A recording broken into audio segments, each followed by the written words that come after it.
Hello everyone, welcome back to our channel. তোমরা সবাই কেমন আছো? আশা করছি খুব ভালো আছো, আর আমি অনেক ভালো আছি। তো সানডেতে সবাই বেরিয়ে গেছি দেখো, সকাল সকাল, এখন বাজে 8টা। তো আমাদের গাড়িও চলে এসেছে। আর আমি কিন্তু গেছিলাম একটু বারাসাত আগের দিন, মানে দুদিন বারাসাত ছিলাম আমি এক দাদু বাড়ি। তো সেখান থেকে আমি কাল সন্ধ্যেবেলায় চলে আসি। তো আসার পর মানে আমাকে মাসি ফোন করে বলেছিল যে এরকম যাওয়া হবে, তো তুই আয়। তো এমনিও আমার বাড়ি আসার ছিল, শ্যুট ছিল, সেই কারণে। তো যাই হোক, চলে আসি শনিবার দিন সন্ধ্যেবেলায়, তারপর রবিবার দিন মাসি বাড়ির থেকেই একবারে বেরিয়ে যাই। আর আগে বাড়িতে এসেছিলাম, বাড়ি থেকে তারপরে মাসি বাড়িতে গেছিলাম। তো এখান থেকে দেখো মা, ভাই, বোন এদেরকেও তুলে নিয়েছি, বাবা যায়নি। তো গাড়িটা কিন্তু 5 সিটার গাড়ি ছিল। তো 5 সিটার গাড়ি নিয়ে ফেলেছে, কারণ ওরা আমাকে ধরেনি ফার্স্টে। এবার আমার মাসি আমাকে ছাড়া কিছু করে না, ঠিক আছে। যাই হোক, মাসি, অনুপমা মানে আমার মেসো দুজনেই আমাকে না নিয়ে যায় না, কিন্তু ওরা ভেবেছিল আমি হয়তো যাবো না, বারাসাত আছি যেহেতু, তো করে ফেলেছে। যাই হোক, এখানে আমরা পেট্রোল পাম্পে চলে এসেছি তেল ভরার জন্য। তো আমি একটু নিচে নেমেছিলাম, দেখছি আমার চুলের অবস্থা প্রচণ্ড খারাপ। মানে চুল আমার এতটাই মানে স্ট্রেট, আমাকে আর স্মুথনিং করতে হয় না, কিন্তু যখন চুলে জট পাকায় তখন আর সেই চুল ছাড়ানোও যায় না, এতটাই বীভৎস চুল। যাই হোক, আমি একটু ঠিকঠাক করে নিলাম চুলটাকে কোনো রকম, আর চিরুনি তো নিয়েই নিয়েছিলাম। আর জানো তো, একটা বোকামো আমরা করে ফেলেছি এখানে, কিন্তু আমরা সোয়েটার নিয়েছিলাম, কিন্তু সোয়েটার আমাদের একদমই লাগেনি। আর এই দেখো আমার মাসির ছেলে, এ তো বমি করতে করতে পুরো ভাসিয়ে দিয়েছে, ও গাড়ি মোটেই চড়তে পারে না। আর এখানে দেখো প্লেনও যাচ্ছে, তাই আমি আর কি ভিডিওটা নিয়ে নিলাম। তো যেটা বলছিলাম, এরা হচ্ছে বমি, মানে আমার ভাই পরে করেছে, মানে আমার মাসির ছেলে ফার্স্ট স্টার্ট করেছে, তারপরে আমার ভাই, তারপরে আমার বোন। এরা সারা রাস্তা যে কী করতে করতে গেছে। তো তারপরে আমরা এই যে নেমে গেছি। কোথায় গেছি জানো? ফার্স্টে আমরা গেছি চিড়িয়াখানা, তারপর গেছি হচ্ছে ভিক্টোরিয়া। তো ভিক্টোরিয়ার ব্লগও আমি এর পরে আপলোড করব। ফার্স্টে চিড়িয়াখানাটা আপলোড করব। তো যাই হোক, দেখো আমরা ঢুকে গেছি, কিন্তু আজকে কিন্তু প্রচণ্ড ভিড় ছিল, ঠিক আছে। চিড়িয়াখানার প্রচুর ভিড় ছিল, কারণ শীতকাল, বুঝতেই পারছো, ঘোরার জায়গা। আর এখানে বসে আমরা আর কি সকালের খাবারটা খেয়ে নিয়েছিলাম। তো সকালের খাবারে আমরা রুটি, আলুর দম, তারপর ডিম সেদ্ধ নিয়েছিলাম, বাড়ি থেকেই মাসি করে নিয়ে গেছিলো, কিন্তু রুটিটা খাইনি, পোলাও খেয়েছিলাম, পোলাও, আলুর দমটা। আর চা, কেক এগুলো মাসি বানিয়ে নিয়ে গেছিলো, সেটা খেয়েছি।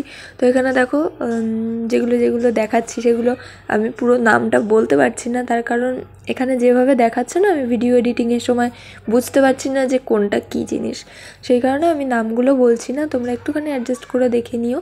তো এটা হচ্ছে শিম্পাঞ্জি ছিল, এটা আমার ভালোভাবে মনে আছে, কারণ এটা বারবার ঢুকছিল ওই গর্তের মধ্যে, মানে ওর ঘরের মধ্যে, আর বের হচ্ছিল। এই যে বাঘও ঘোরাঘুরি করছে, মানে বাঘটা স্পেশালি এদিক থেকে এদিক আসছে, এদিক থেকে ওদিক যাচ্ছে, এইটাই হচ্ছে ওর পাইচারি কাজ।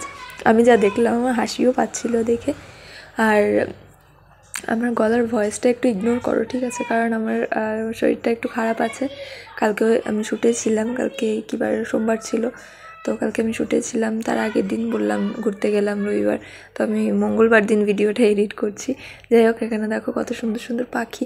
কিন্তু চিড়িয়াখানায় আগের বার আমরা যখন এসেছিলাম তখন এইগুলো কিন্তু চামচিকি, হ্যাঁ, গাছের মধ্যে আমার মা ডেকে বলছিল যে দেখ চামচিকি এগুলো। তো যেটা বলছিলাম সেটা হচ্ছে, মানে আগেরবার যেরকম দেখেছিলাম অ্যানাকোন্ডা ছিল, এটা সেটা সে ছিল, কিন্তু এইবার আমরা সেরকম কিছুই দেখিনি, সাপ দেখিনি, অ্যানাকোন্ডা দেখিনি। তো মোটামুটি যা দেখেছি পোষায়নি অতটা। যাই হোক, এখানে এই দেখো দাঁড়িয়ে আছে একদম। তো এটা দেখে আমার ভাই খুব আনন্দ পাচ্ছিল, মানে ছোট ছোট যারা গেছিলো ভাই বোন, ওরা খুব আনন্দ পাচ্ছিল, এত লম্বা, কী এটা কী এটা। তো যাই হোক, আমরা তারপরে এখান থেকে আইসক্রিম খেলাম। আর এই ঠান্ডার মধ্যে আইসক্রিম খাচ্ছি, মানে বুঝতে পারছো কতটা লেজেন্ড আমরা, লেজেন্ড বলছি, লেজেন্ড আমরা। আমার কথাও তুতলে যাচ্ছে, আমি সবসময়ই ভয়েস রেকর্ড করতে গেলে আমার কথা তুতলে যায়, এমনি যদি আমি ভিডিও করি তখন ঠিক আছে, বাট আমার পরে ভয়েস ওভার করতে গেলে খুবই প্রবলেম হয়।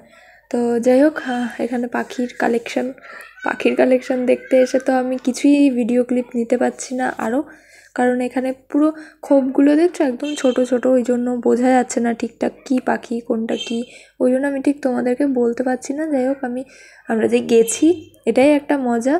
আর তোমাদের সাথে এইটুকু শেয়ার করছি, এটাই জাস্ট।